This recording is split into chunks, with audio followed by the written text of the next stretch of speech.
এবারে ভোট না দিলে কি বড় বিপদে পড়বেন? পরিযায়ী শ্রমিকদের কি বাইরে থেকে এসে ভোট দিতেই হবে?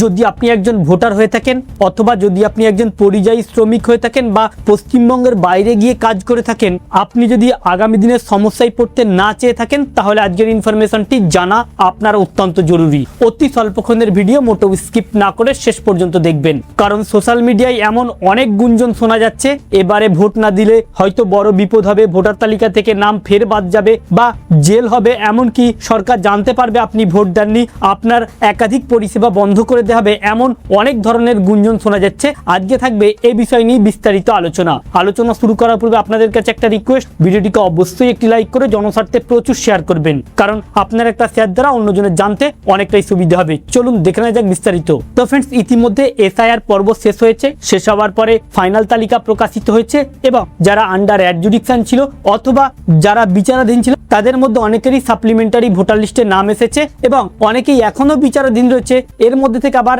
প্রায় 91 লক্ষ মানুষের নাম বাদ গিয়েছে, আবার কিছু মানুষের নাম যুক্ত হয়েছে। এখন এই মুহূর্তে সব থেকে বড় প্রশ্ন হচ্ছে যে এবারে যে নির্বাচন হবে 2026-এ, এই নির্বাচন কি আপনাকে এসে দিতে হবে?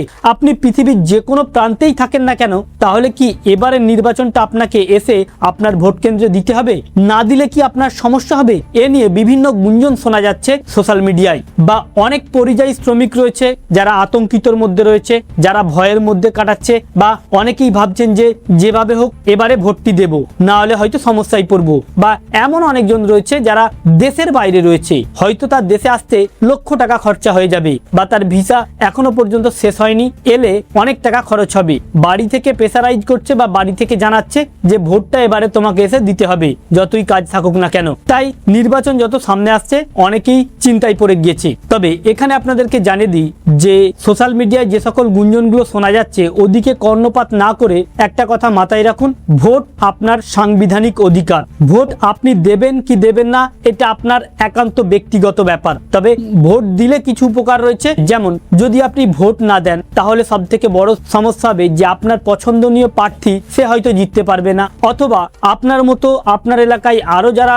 বাইরে রয়েছে বা আপনাদের পছন্দনীয় যে প্রার্থী রয়েছে, দল রয়েছে, সেই দল কম ভোট পাবে। এমনও লক্ষ্য করা গেছে যে কয়েকশো ভোটে হেরেছে, কয়েকশো ভোটে জিতেছে, হয়তো ওই কয়েকশোর মধ্যে আপনার ভোটটাও থাকবে। আর যদি আপনি ভোট না দেন তাহলে আপনার মনোনীত প্রার্থী সে সঠিক পরিমাণে ভোট পাবে না। এছাড়া ভোট না দিলে আর অন্য কোনো ক্ষতি হবে না। তবে ভোট দিলে আপনার পছন্দের প্রার্থী বেশি ভোট পাবে এবং আপনার পছন্দনীয় দল ক্ষমতায় আসতে পারবে আপনার ভোটকে কেন্দ্র করে। ভোট দেওয়া বাধ্যতামূলক না হলেও দেশের গণতান্ত্রিক কাঠামো বজায় রাখা এবং নিজের ও এলাকার উন্নয়নের স্বার্থে ভোট দেওয়া উচিত।